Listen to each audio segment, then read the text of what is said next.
Gulshan was shattered. Then her father said, "Don't worry, Gulshan." He said to pray. "We will go to Mecca. Allah will cure you." They go to Mecca. Nothing happened. "Gulshan, don't worry. Have faith. We will go to Medina." They go to Medina. Did everything as per the Islamic prescription. Nothing happened. They went to other holy places of Islam. Nothing happened. Gulshan totally was shattered now. Came back home. Father died. And whole Gulshan's world collapsed. Gulshan cried out, "I want to die." But nobody helped her to bring a rope or a knife because she was helpless. And one day she cried out, "I want to die now."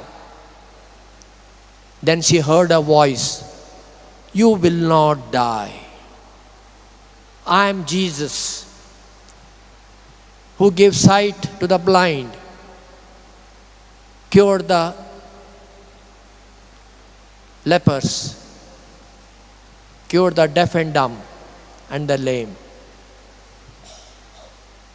Read your Quran, and in that Quran there is Surah Maryam, one chapter.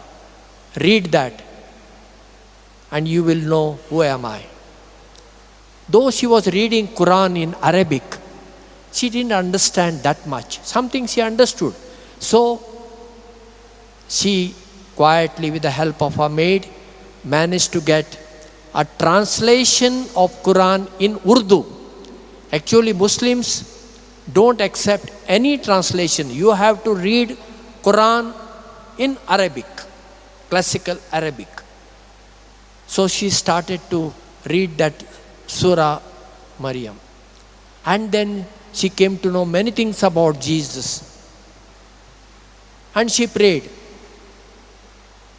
Nothing happened. Instead of I saying, "Let me read in her own words from her book, The Torn Veil," which has become a classic among the testimonies